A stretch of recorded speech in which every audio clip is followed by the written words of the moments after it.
I look at him, and the memory of what we were still echoes in my mind. Miguel, my brother, my confidant, the brightness of his presence was a beacon amidst the darkness that began to form around us. We always walked together, side by side, under the blazing light of the throne. But there is a fragility in perfection, and doubt began to seep into our hearts. In those early days, we were inseparable. I led the praise, and his voice joined mine, creating harmonies that echoed throughout the sky. Gold and light surrounded us, and glory seemed eternal. But this greatness was a warning tone, a seed of discord planted within us. Why couldn't I decide? Why wasn't my voice enough? Logic disguised itself as desire, and thus pride began to take shape. The questions were no longer just murmurs, they became silent screams. I didn't want the throne, just a space where my voice would carry weight. What was a mere curiosity transformed into a flame, slowly burning until it consumed the trust we had built. I knew that my dissatisfaction was not seen as sin, but as a quest for truth. The poison spread, and Miguel, my brother, did not notice. He saw only the light, while I saw the approaching shadows. The assembly was convened, and the weight of expectation hung in the air. I stood up, and half of those present kneeled. The divide was made. Miguel looked at me with a mix of confusion and determination. There were no shouts, just a deep silence, an abyss forming between us. The conviction that there was no return settled in our being. At that moment, the sky was no longer our home. It became a battlefield. He addressed me with words that weighed like steel. "You don't understand, brother. What we are building is bigger than us." But I knew that the construction was falling apart. The sparkle in his eyes, once a reflection of love, was now a veiled threat.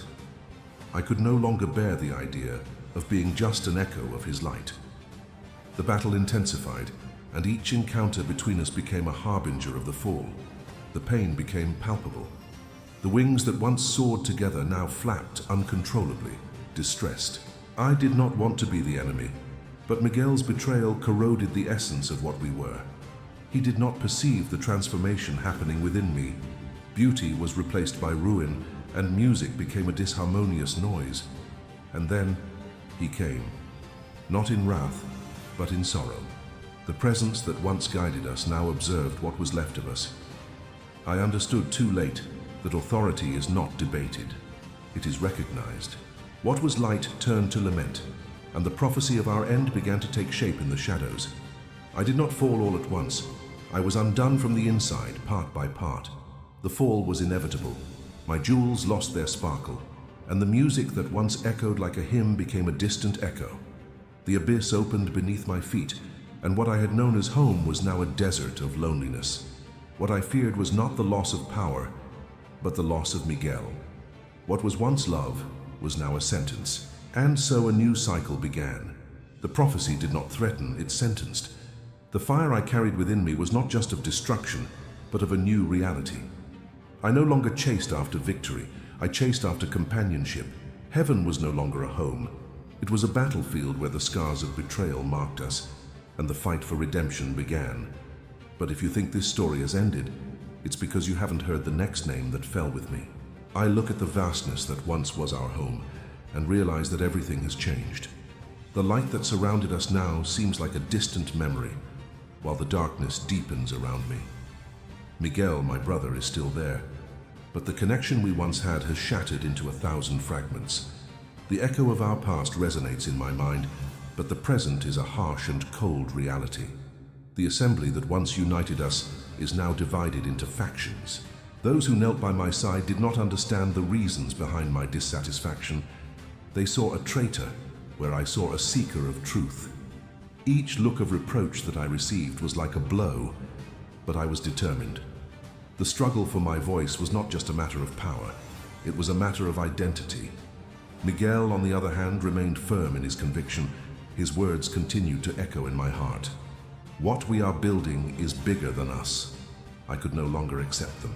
The structure he defended seemed like a prison, a place where my essence had no room to flourish. The sense of claustrophobia intensified, and the need for freedom became urgent.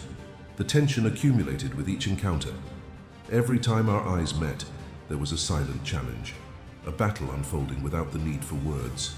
The weight of expectation hung in the air, and I knew that the next confrontation would be decisive. It was only a matter of time before the truth emerged, and the pain of betrayal became unbearable. I watched as Miguel became increasingly isolated in his own glory. He did not realize that the light that surrounded him was no longer a blessing but a curse. Those who worshipped him began to withdraw, drawn by the darkness that I represented. He became a lonely beacon, while I became a symbol of resistance. But resistance comes at a price, and I wondered if I was willing to pay it. The days grew longer, and solitude transformed into a constant companion. I got lost in thoughts reflecting on what I had become. The pain of betrayal infiltrated every aspect of my existence. I didn't want to be the villain of the story, but the circumstances seemed to push me into that role. With every beat of my heart, I felt the fragility of the line that separated love from rivalry. In that moment of introspection, I realized that the battle was not only against Miguel, but against myself. With every step, doubt became a treacherous ally. I longed for peace, but war was becoming inevitable. The prophecy hovering over us was not just a warning. It was a fate that seemed increasingly palpable. The assembly was convened once again. The air was thick with tension. I walked to the center, and all eyes turned to me.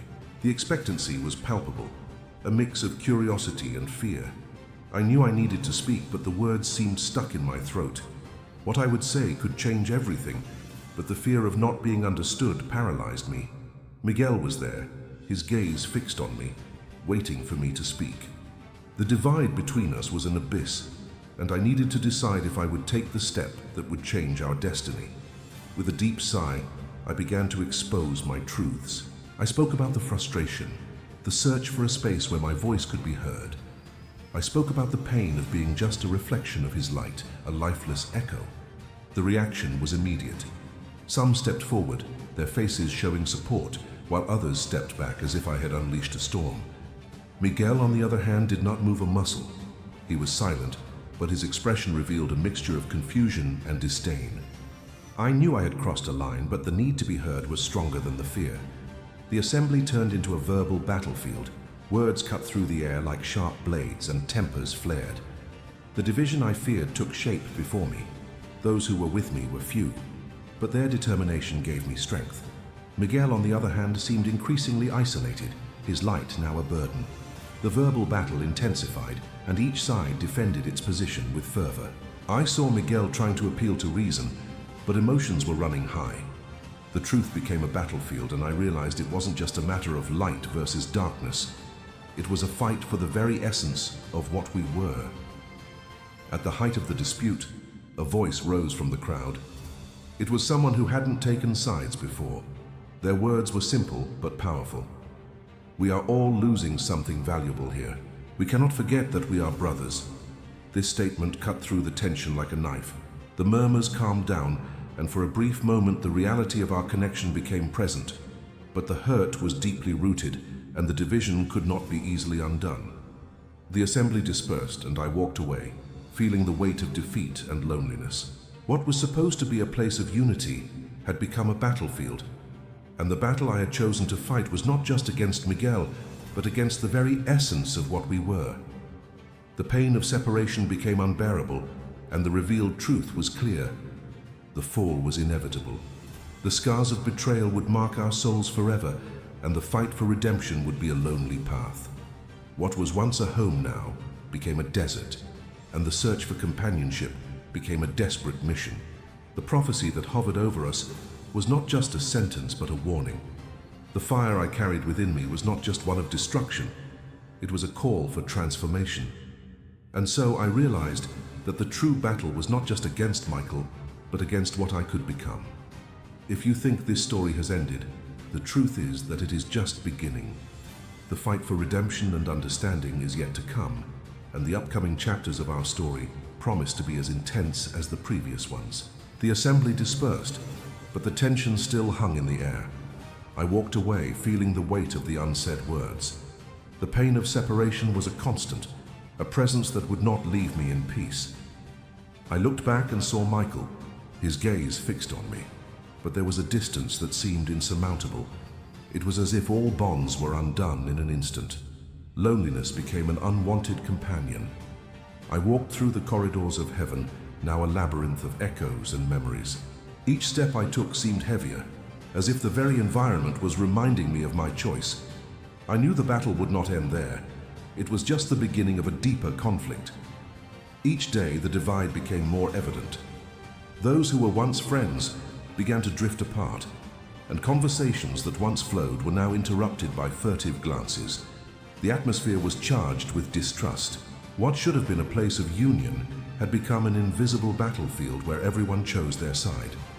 Michael, in turn, seemed increasingly isolated in his light. He continued to be adored, but there was a fissure in his own glory. Those who approached him did so with caution, as if they feared getting burned. The light that was once a symbol of hope was now shrouded in a mantle of tension, and I, on the other hand, was becoming a symbol of resistance. But resistance had its price, and I was starting to feel the weight of that choice. With each encounter, the battle intensified, but it was no longer just an external fight. It had become an internal struggle, a battle I carried in my heart. The doubts that were once whispers had become deafening shouts. The need to be heard was transforming into an almost desperate urgency. I didn't want to be just an echo. I wanted to be an active voice, a force for change. One day, while walking through one of the celestial gardens we used to visit, I found a group of angels sitting in a circle. They were discussing. As I approached, I realized they were talking about the division that was forming. Their expressions revealed concern, and a seed of hope began to sprout within me. Perhaps there was a way to unite the factions, to restore what had been lost. I decided to join them, and my words flowed with a sincerity I didn't know I still possessed. I spoke about the importance of unity, about how light and darkness could coexist if they were accepted. The response was mixed. Some agreed, but others looked with disdain. The division was palpable. However, there was one voice that stood out among the others. It was an angel who had always admired Michael, but who also recognized the pain I carried. She stood up and said, "We need to listen to one another. The truth does not reside in just one side." Her words resonated within me like an echo of everything I wished to express. From that moment on, I began to seek allies. I talked to those who were willing to listen, sharing my vision of a heaven where everyone could find their place. There was resistance, of course, but there was also a spark of hope. Some voices joined me, and slowly a movement began to take shape. A movement that sought not just acceptance, but understanding. However, Miguel's presence was still a constant shadow. He was not only there physically, but his image was etched into every corner of the sky. The glories of his light still shone, and the idea of confronting him again terrified me. But I knew I couldn't avoid it forever. The battle wouldn't just be a fight of words, but a battle for the essence of who we were. The assembly was convened once more, and the anticipation was palpable. Voices were divided, but there was a growing tension. I knew that this was the moment, the opportunity to confront not just Miguel, but the very idea that light couldn't coexist with darkness. As I approached the center, silence took over the space. I looked at Miguel and he stared back at me, confusion still visible on his face. "We need to talk," I said, with a firmness I hadn't felt in a long time. "We can't continue like this. We are losing the essence of who we are." The words cut through the air and the assembly stirred. Miguel stood up, and I realized he was prepared to challenge me. "What are you proposing? That we abandon the light in favor of darkness?" His voice was an echo of indignation, but also of concern. There was an underlying love, but the pain of betrayal overshadowed it. "It's not about abandoning the light, Miguel. It's about accepting it in its entirety. Light and darkness aren't enemies, they are parts of us. We need to understand this to heal." The murmur among the assembly grew, and I saw some beginning to nod their heads. The idea of unity was starting to resonate. Miguel hesitated. The sparkle in his eyes faltered, and I noticed that he was struggling with his own emotions. The battle was unfolding not just between us, but within him as well. He wanted to believe what I was saying, but the pain of betrayal was still strong. The assembly had turned into a field of emotional confrontation. With every word, the tension increased. The fight was not just for power, but for the definition of who we were. Voices began to rise, and the division that had first formed now became a clamor for understanding. At the height of the debate, the same angel who had spoken earlier stood up again. We are not just fighting against each other. We are fighting against the loss of what we built together. Remember, we were brothers. We need to find a way to unite our strengths, not divide them. Her words were like a balm, and the assembly began to calm down. Miguel and I exchanged glances. There was a fragility in our understanding, but also a possibility for reconciliation. I knew the struggle would not end there, but perhaps there was a path we could walk together.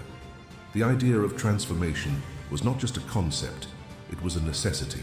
And so, with a deep sigh, I realized that the true battle was still to come. The fight for redemption and understanding would be long, but now there was hope. The story that once seemed an end was just beginning. The assembly dispersed slowly, but the tension still hung in the air. The words that had been exchanged reverberated in my mind. The connection between Miguel and I, although fragile, had been re-established, even if only by a thread. I knew the path to reconciliation would be full of challenges. In the days that followed, the atmosphere in the sky was palpable. The factions remained divided, but there was a new murmur of hope. The voices that were once silent began to speak out, seeking alternatives for unity. I engaged in conversations with those willing to listen, trying to unite the different perspectives. The effort was exhausting but necessary. Miguel, on the other hand, seemed hesitant. His light still shone brightly, but there was a shadow of uncertainty in his eyes. He still surrounded himself with his supporters, but the adoration that once enveloped him was beginning to turn into questioning. There was a growing movement to understand the truth hidden behind our division. I remembered moments when we shared laughter and dreams, before everything became complicated. Those memories were a constant reminder of what we had lost. The fight for true unity was not just about power, it was about the essence of who we were. We needed to find a middle ground, a place where both of us could coexist. The assembly was convened again. This time the expectation was different. Some angels were willing to listen, while others still clung to their unwavering loyalty to Miguel. I knew I could not avoid the confrontation. The need to discuss what truly mattered was urgent. When I reached the center of the assembly, the silence was profound. I looked at Miguel, who was surrounded by his allies. His face showed a mix of determination and doubt. I knew I could not hesitate. "We need to talk about what is at stake," I declared, with a firmness I had not felt in a long time. Miguel stood up, his expression one of challenge. "You still don't understand, do you? What we are creating is a legacy. We cannot give up the light in the name of an idea of unity that may not be real." His voice echoed in the space, and I realized that he was more concerned with the loss of power than with the pursuit of truth. "It's not about abandoning the light, Miguel," I replied, trying to stay calm. "It's about recognizing that light and darkness coexist. Ignoring darkness does not make it disappear. It only strengthens it." The murmur in the assembly increased, and some began to nod in agreement. "You speak of darkness as if it is something to be accepted, but that is dangerous," Miguel retorted, the frustration evident in his voice. "We need to protect what we have, not risk everything for a vague idea." The challenge in his eyes made me realize that the battle was not just about words. It was a struggle for deep convictions. "We are losing what really matters," I said, trying to appeal to his humanity. "The connection we had cannot be replaced by power or glory. We need to find a path that unites our strengths, not one that divides them." The assembly was in a state of agitation. Some angels began to stand up, expressing support for my point of view. Miguel seemed increasingly isolated. He looked around and saw his supporters hesitant, some clearly torn between loyalty to him and the search for truth. The battle was no longer just between us. It was a struggle in each heart present in the assembly. The tension grew when a new voice rose. It was the same angel who had spoken earlier about unity. "We need to remember that we are brothers," she said, her voice firm and clear. "We are not just fighting against each other. We are fighting against the loss of what we built together." Her words cut through the air like a knife, and the murmuring of the assembly quieted down. That simple statement brought a moment of reflection to everyone. I could see a spark of understanding in Miguel, but the pain of betrayal still kept him trapped in his position. "Miguel, look around you," I said. "Everyone here is seeking a purpose. Light is not enough if it is not accompanied by understanding and empathy. We need to accept our differences and find a way to coexist." The atmosphere began to shift. Voices of support grew, and I realized that the assembly was leaning towards a new understanding. Miguel was losing control of the narrative he had defended so fiercely, but the struggle would not end easily. There was still much to discuss. Miguel stared at me intently. "Do you really believe we can unite these forces? That we can find a way that does not compromise our essence?" The doubt in his voice was palpable, and I knew it was the right moment to offer a vision of hope. "Yes," I affirmed. "True strength comes from understanding, from mutual respect. We don't need to be the same to be united. The diversity of our voices can make us stronger, not weaker." The assembly was in a whirlwind of emotions, but the weariness of the battle was starting to give way to the desire for change. "If we are able to listen to each other, we can create a sky where light and darkness coexist in harmony," I continued. "We need to work together to restore what has been lost. We do not need to be enemies. We are brothers in search of truth." The assembly began to stir again, but this time it was a stir of hope. Some angels stood up, expressing their desire to seek a new path. Miguel, however, still seemed tied to his convictions. He looked at me, and for a brief moment, there was a flicker of understanding in his eyes. "What if we fail?" he questioned, vulnerability seeping into his voice. "What if this quest for unity is not enough?" The fragility in his words made me realize that, even in his greatness, he too feared loss. "If we fail, at least we will have tried," I replied. "The real failure is not trying. We need to take risks to find the truth, and that is the only way to restore the connection we once had." The murmur of support in the assembly grew, and I realized that a transformation was beginning. Miguel still hesitated, but the seed of doubt that had been planted in his heart was beginning to germinate. The struggle for redemption and understanding was far from over, but now there was a path ahead of us. The assembly slowly dispersed, but the atmosphere was different.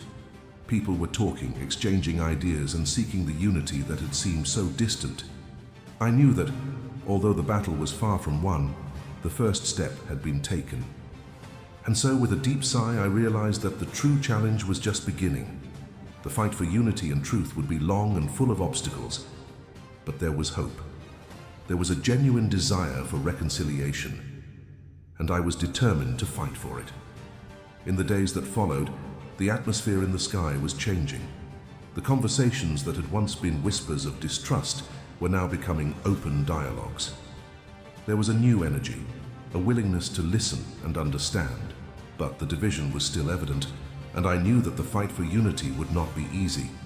I met with small groups of angels discussing our visions for the future. Each conversation revealed different perspectives, and I realized there was a common desire. Everyone wanted to find a path that united us. However, the wounds of betrayal were still fresh, and trust would not be restored overnight. Miguel, on the other hand, remained surrounded by his supporters. He was still revered, but the adoration began to mix with doubt. Those who once saw him as the light now questioned if his vision was truly the only one.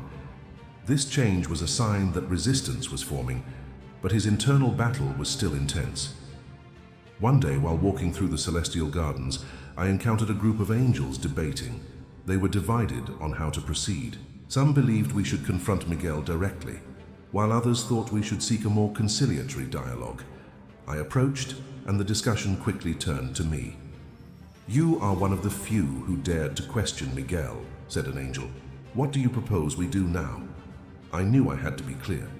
We must continue to seek the truth, but we cannot attack Miguel.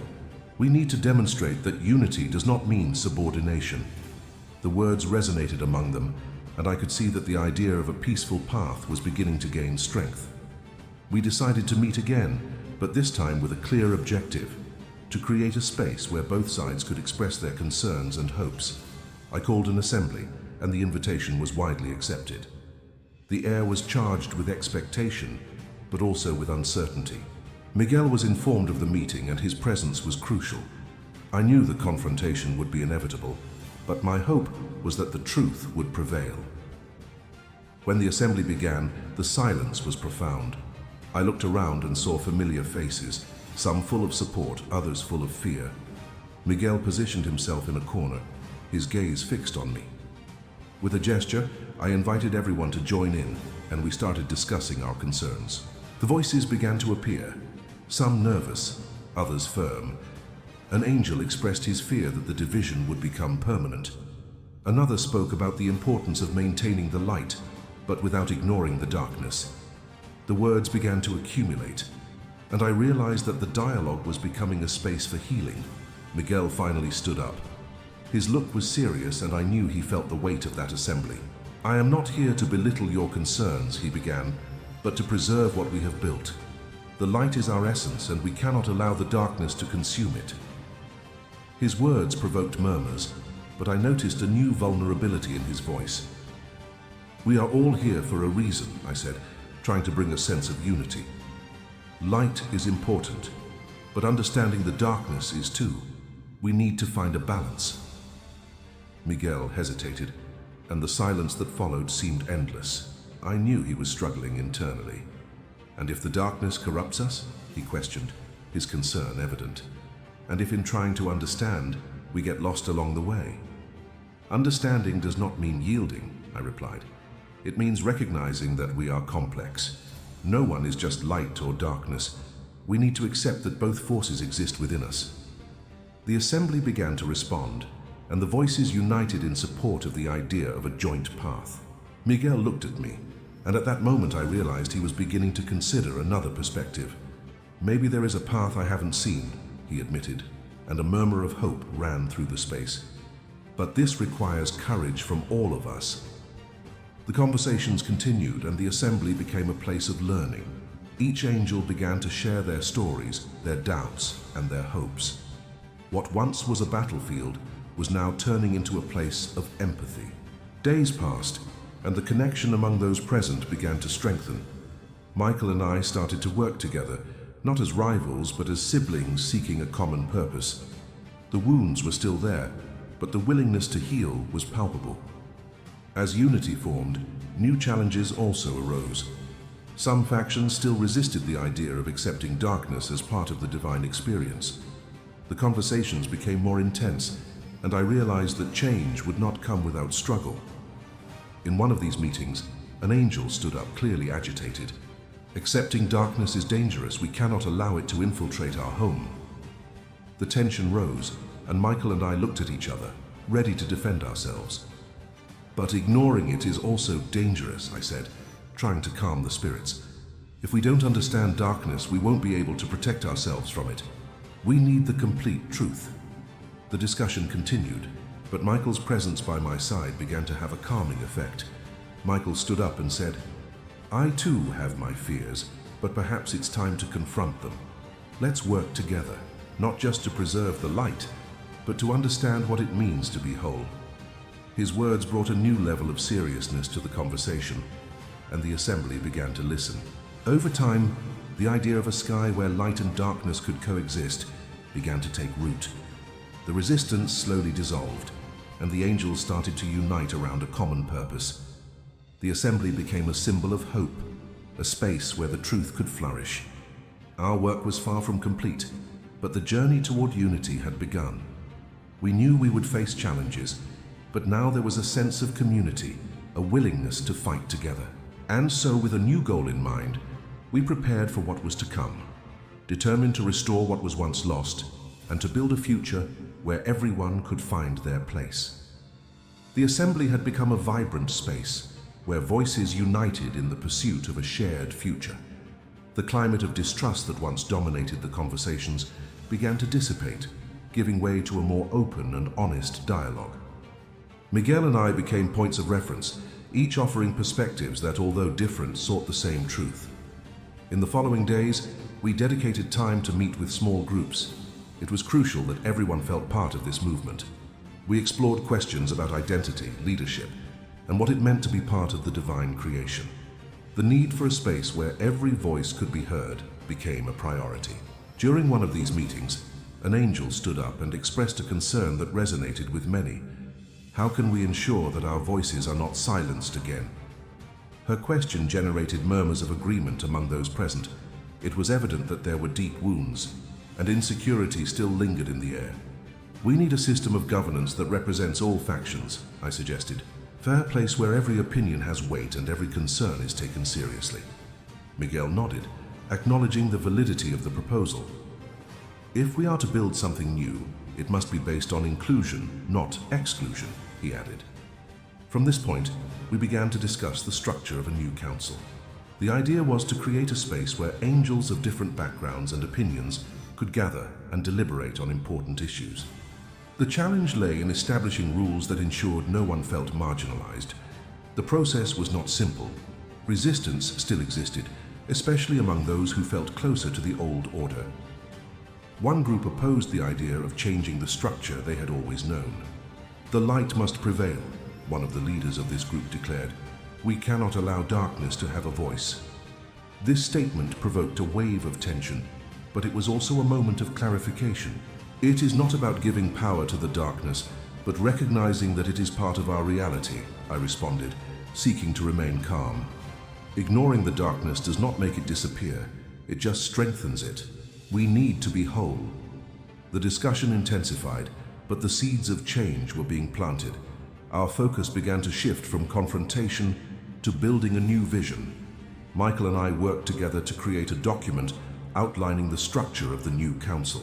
Each point was debated thoroughly, and everyone's voices were heard, even those that had previously been silenced. The conversations became an exercise in unity. Each angel who participated brought in their experiences and concerns, and the idea of a shared future became increasingly tangible. The desire to heal past wounds started to take shape. A new understanding emerged. What we built needed to be a reflection of who we truly were, and that included both light and darkness. Assemblies became regular. The number of participants grew with each meeting. The atmosphere was changing, from a battlefield to a space for dialogue. Those who once felt isolated began to unite, not just because of the leadership of Miguel and me, but due to the need to feel part of something greater. One day during one of the meetings, an angel stood up to share a personal experience. I've always been afraid of being seen as weak, he said. The light always seemed like the only way to be accepted, but at the same time, this quest for perfection left me empty. His vulnerability resonated with many, and for a moment, silence took over the space. Miguel and I exchanged glances. It was a sign that we were making progress. This was the essence of the transformation we sought, the ability to be authentic, to accept our imperfections, and yet to find value in our voices. Strength doesn't lie in being perfect, I said, but in being true. This idea began to spread and others started to share their own stories of struggle. The change was taking shape. The council was formed, and the diversity of members brought new vigor to the discussions. Each meeting became a mix of experiences and perspectives. There was a growing sense that we were truly building something meaningful. However, not everyone was satisfied. The old order still had its defenders, and a small group began planning strategies to discredit the new movement. Tension in the corridors of heaven was rising. Although most were committed to the new vision, the presence of opposition could not be ignored. Miguel and I decided that we needed to address this situation directly. We invited the leaders of the opposing faction for an open conversation. The goal was to clarify our intentions and seek mutual understanding. When the meeting occurred, the atmosphere was charged with tension. We are not here to turn off the light, I said, beginning the conversation. We are here to ensure that all voices are heard, including yours. The leader of the opposing group, an angel who stood out for his fervent defense of the light, responded with distrust. But don't you see that accepting darkness is a dangerous path, he insisted. This could lead to our ruin. Michael intervened. Accepting darkness doesn't mean embracing it, but recognizing it as part of us. We need to be whole, not just shine brightly. Michael's words began to create space for reflection. The conversation transformed into a more productive dialogue, where we could explore our concerns. By the end of the meeting, although we had not reached complete consensus, there was a slight sign of understanding. The willingness to continue talking was a promising sign. Over time, conversations became more frequent, and resistance began to slowly dissolve. The desire for unity started to surpass the fear of change. The council continued to meet, and the discussions became increasingly relevant. Issues such as protecting the vulnerable, the need for empathy, and the search for truth became priorities. Each angel who participated brought their own perspective, and together we began to form a plan of action. Assemblies became moments of learning and growth. Light and darkness began to be seen as forces that could coexist, and the idea of a truly inclusive heaven started to materialize. Resistance still existed, but most were willing to work for a better future. Miguel and I realized that the real battle was far from over, but the foundations for a new era were being built. The connection that once seemed broken was now strengthening, and the fight for redemption was transforming into a path of hope. The story had not ended but was being rewritten, with each of us playing a crucial role in this new narrative. The journey was just beginning. The determination to fight for a sky where everyone could find their place became the driving force that united us. And with that, a new chapter of our story was unfolding before us. Before you leave, do two things now. Take a deep breath and hold on to what touched your heart today. And if it makes sense, share this story with someone who also needs to hear it.